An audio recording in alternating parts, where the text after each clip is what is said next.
할렐루야. 네, 오늘도 좋은 날입니다. 또 12월을 또 이미 시작은 했지만 하나님의 은혜 가운데 마무리를 잘 져서 또 필사적인 마음을 갖고 우리가 기도함으로 하나님의 영광을 체험하는 귀한 시간이 되어야 될 것입니다. 우리 계속 우리 계시록을 우리 말씀을 나누고 있습니다. 오늘은 14장 말씀입니다. 14장 말씀을 쭉 나누고 있는데 우리가 처음 나오신 분을 위해서 이제 우리가 12장부터 중요한 몇 가지 단어들이 기록되어 있습니다. 앞으로 이 땅에 대환란이 그냥 일어난다, 이런 말씀을 많이 들었습니다. 그 대환란이 일어나기 전에 먼저 선행되어야 될 몇 가지 일들이 있는데 그 첫 번째가 먼저 이기는 자들이 먼저 휴거가 돼야 된다, 그런 말씀을 나눕니다. 그래서 그냥 12장에 같은 경우에 이제 한 여자가 남자아이를 출산하는 그런 말씀이 기록되어 있습니다. 그래서 12장 같은 경우에 지난번에도 말씀을 드렸죠. 12장에 보니까 하늘의 1절에 하늘에 큰 이적을 보이니 해를 옷 입은 한 여자가 있다. 그래서 이 여자는 바로 구속받은 하나님 모든 백성을 총체로 한다.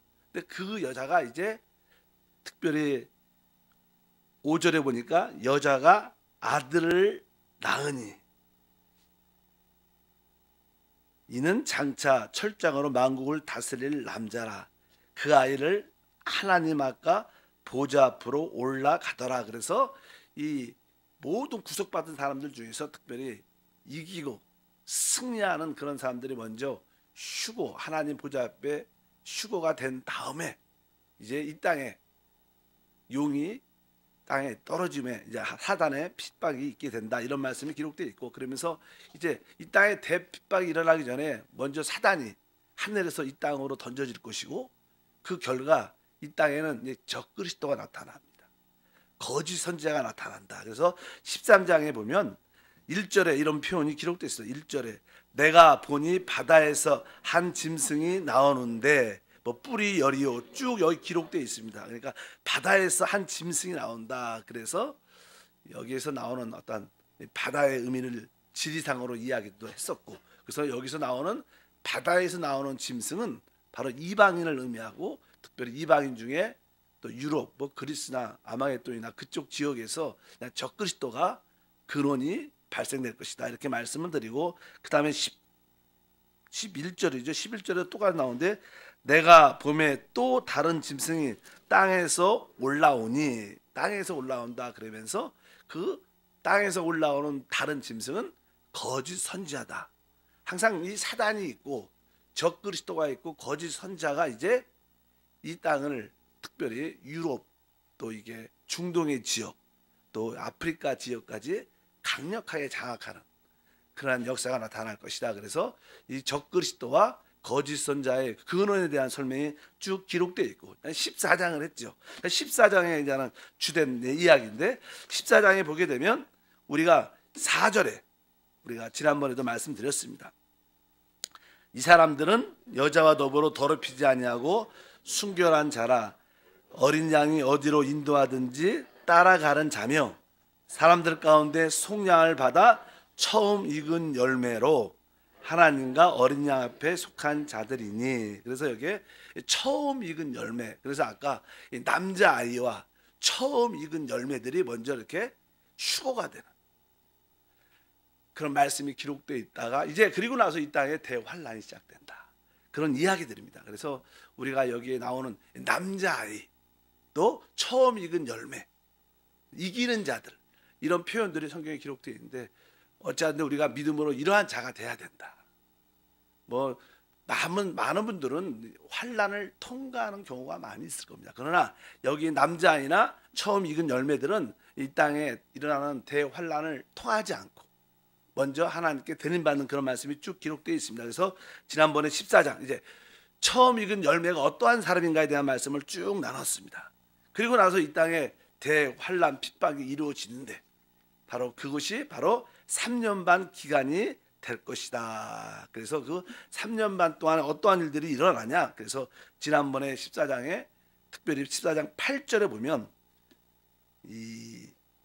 여기 보니까 또 다른 천사 곧 둘째가 그 뒤를 따라 말하되 무너졌도다 무너졌도다 큰 성 바벨론이요. 바벨론이라는 단어를 쓰죠. 그래서 이제 종교적인 바벨론, 항상 이 하나님을 대적한 바벨탑 사건이 있습니다. 그 바벨탑 사건을 통해서 계속 이 세상에는 하나님을 반대하는 두 부류가 있는데, 하나는 이 종교적인 바벨론이 있고 하나는 이 자본주의, 이 경제적인 그런 바벨론, 정치적인 그런 바벨론이 있습니다. 그래서 이 두 가지가 다 무너지는, 특별히 여기에 종교적인 바벨론이 무너진다는 뜻은 이제 적그리스도가 처음에는 이 세상을, 특별히 아까 말한 것처럼 유럽과 이 중동과 북아프리카 지역을 장악하면서 이끌고 가는데, 처음에는 좋은 관계를 맺다가 이제 거짓 선지자가 그를 추종하고 또 사단이 그에게 큰 권세와 능력을 주니까 그가 어떤 사건으로 통해서 테러를 당하여 잠시 죽었다가 살아나면서 바로 그가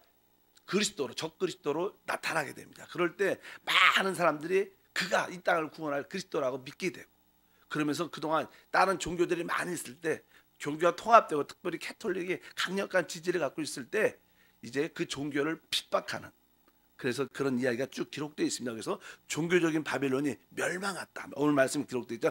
무너졌도다 무너졌다 큰 성 바벨론이야. 그래서 이 땅의 모든 종교들이 핍박을 받게 됩니다. 뭐 당연하게 종교도가 핍박받으니까 뭐 캐톨릭뿐만 아니라 믿음 있는 사람들, 뭐 이슬람까지도 그럴지도 모르겠어요. 어쩌든지 이 적그리스도가 내가 하나님이다, 모든 사람은 나를 경배하라, 그러니까 반대로 모든 종교를 아주 말살시키는 그런 정책을 갖게 될 것이다. 그래서 여기 종교적인 멸망이 나타날 것이다, 그런 말씀이 기록되어 있고, 그 다음에 이제 이 9절에 그러면서 자기를 따른 자들에게 666표를 받게 한다, 그런 말씀이 쭉 기록되어 있습니다. 그래서 여기에 보면 표를 받지 말게 하라, 그래서 9절부터 보면 그런 말씀이 기록되어 있죠.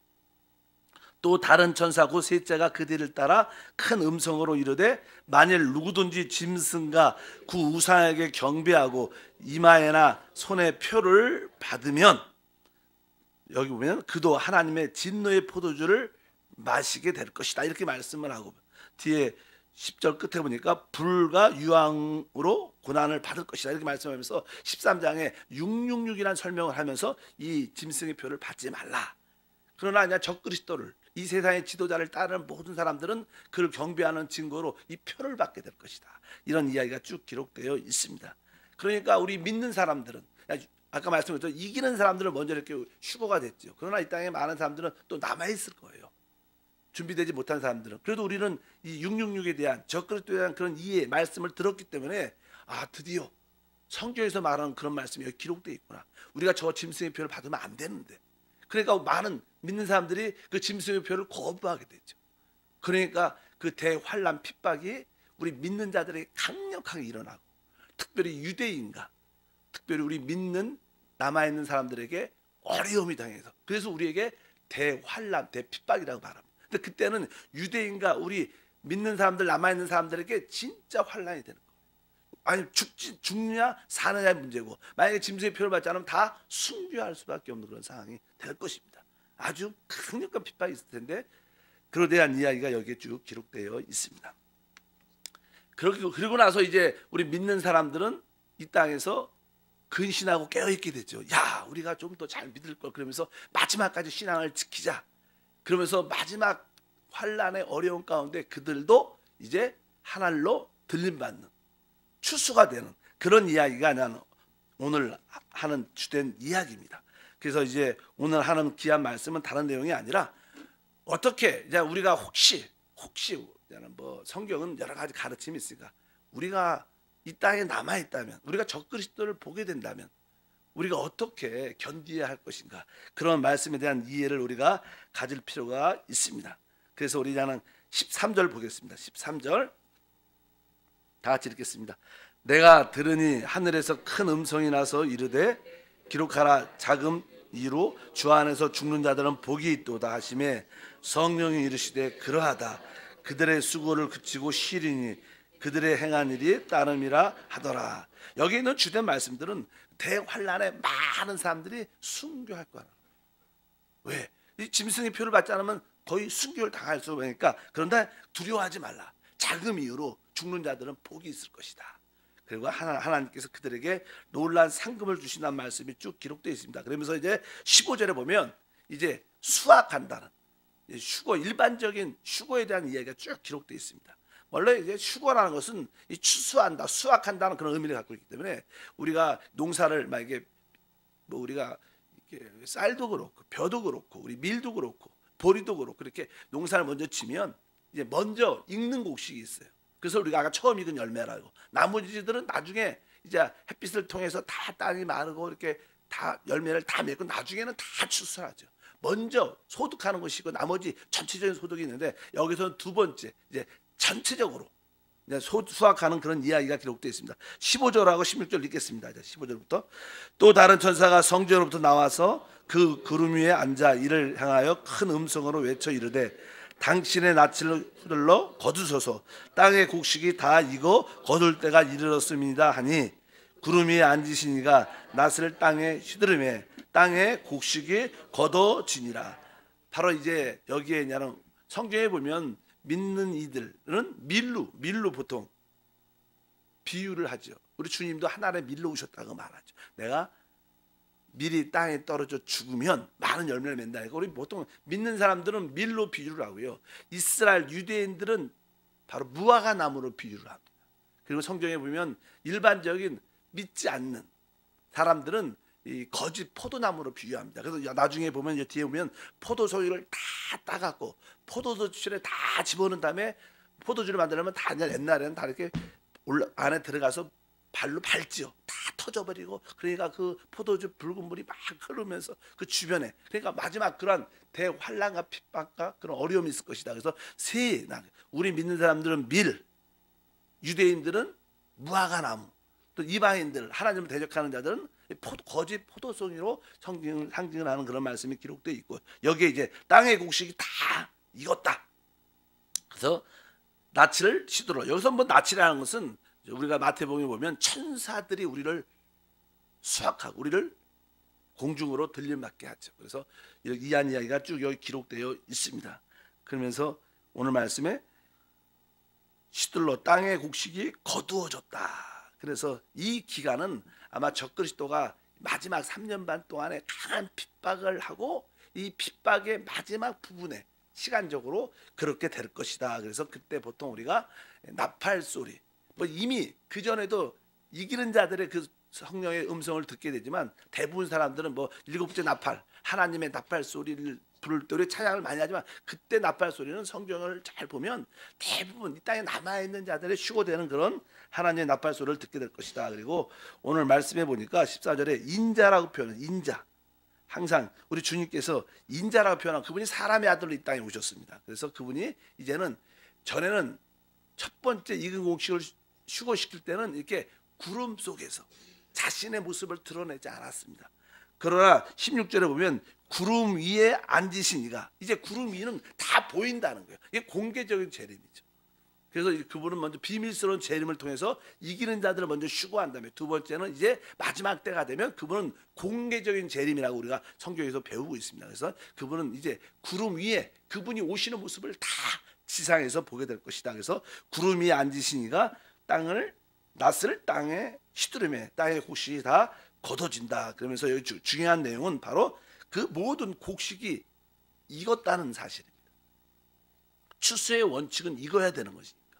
어차피 우리 영적으로 우리가 고난과 환난과 어려움은 바로 우리를 익게 하는 성숙해 하는 그러한 계기와 동기가 되는 줄 믿습니다. 그래서 이 땅에 살아가면서도 신앙생활 하면서도 두려워하지 말고 고난은 우리에게 항상 있습니다. 그것은 고난은 우리를 죽이려고 오는 것이 아니라 나를 성숙하고 나를 변화시키고 나를 영적으로 있게 하기 위한 것이다. 그런 의미로 우리가 받아들이면 바로 이러한 또 은혜에 동참하게 될 줄 믿습니다.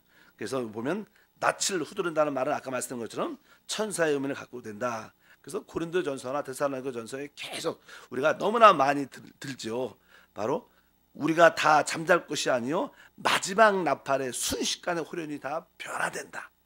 이런 고린도전서에 있는 그런 말씀들, 데살로니가전서에 있는 우리가 아마 조영기 목사님을 통해서 가장 많이 들었던 목사님이 기도할 때마다, 선포할 때마다, 설교할 때마다 주께서 호령과 천사장의 소리와 하나님의 나팔로 친히 하늘로부터 강림하시리니 그리스도 안에서 죽은 자들이 먼저 일어나고, 여기 나오는 성경에 주께서 호령과 천사장의 소리와 하나님의 나팔 소리, 이런 말씀이 늘 기록됩니다. 바로 이러한 나팔 소리가 들릴 때 대다수 남아있는 우리 믿는 사람들이 변화돼서 휴거가 될 것이다, 이런 말씀이 여기 쭉 기록되어 있습니다. 그래서 우리가 이 적그리스도가 이 땅을 마지막으로 통치할 때 많은 의문 중에 하나가요, 이 온 세상을 통치할까, 이런 하나의 질문이고, 그 많은 사람들이 물어봅니다. 목사님, 적그리스도가 이 세계 전체를 지배할까요?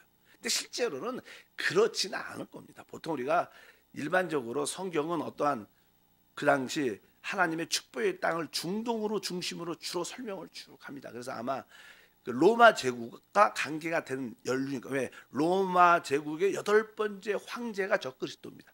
앞으로 이렇게 지난번에 배웠지만, 그렇기 때문에 유럽 로마 제국과 이 중동과 아프리카 북쪽, 아프리카를 전체적으로 강력하게 지도하는 지도자가 나타날 것이다. 아마 그런 관점으로 우리가 생각해야지, 뭐 그 적그리스도가 한국도 지배하고, 뭐 일본도 지배하고, 뭐 미국도 지배하고, 그런 의미는 아니지 않을까 생각을 많이 합니다. 그래서 우리가 이 세계를 통합한다, 이런 뜻도 한편적으로 말하는 사람도 많지만, 그러나 그쪽 중심으로 강력한 지도자가 일어나서, 그래서 성경에 보면 그들을 반대하는 나라도 있죠.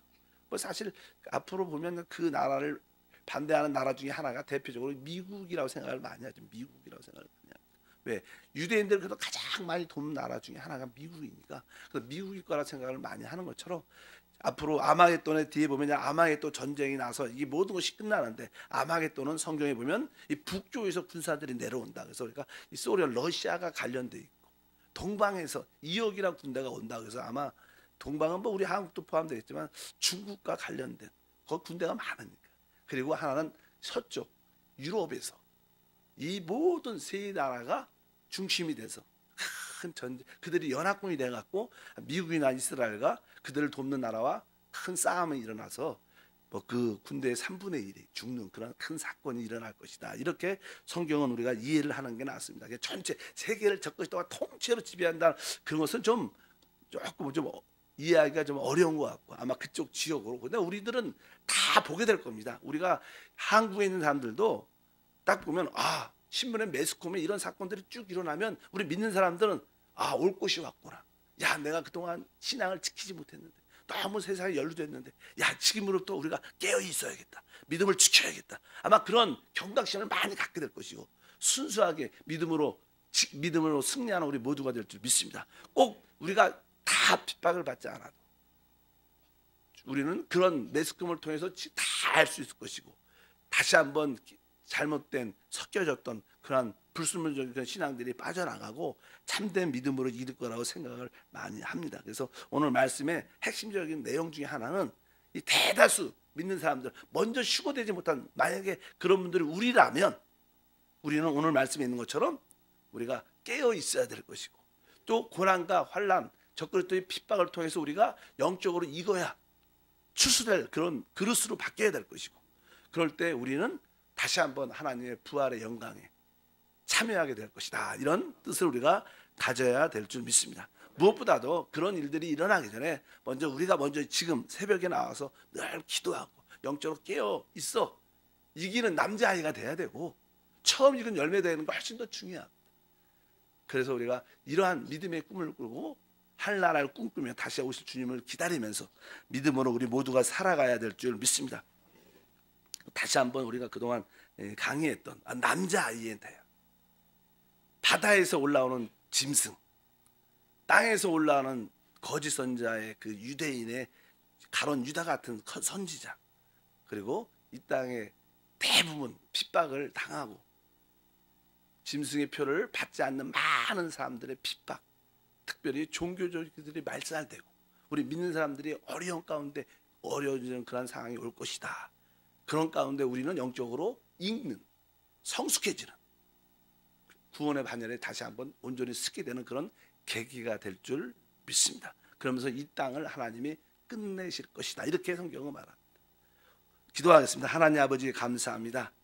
다시 한번 짧은 이야기지만 앞으로 일어날 일들에 대한 기본적인 작은 이해라도 우리 안에 있게 도와주시고, 이러한 그림으로 우리가 이 땅을 살아가며 세계 정세 중동의 역사를 볼 수 있는 지혜를 더하여 주셔서 주님이 이 땅을 끝내실 때 우리가 그 사역에 동참할 수 있는 은혜가 임하게 도와주시고, 어떠한 상황이 돼도 이 땅의 지도자 적그리스도에 의하여 지배받지 않는 우리 모두가 될 수 있도록 축복해 주시고, 어떠한 핍박과 어려움도 견딜 수 있는 은혜와 믿음을 더하여 주시옵소서.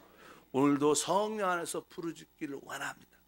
주여, 우리 모두가 영적인 강한 남자아이로 세워지게 도와주시고 처음 익은 열매로 우리가 있게 도와주시옵소서.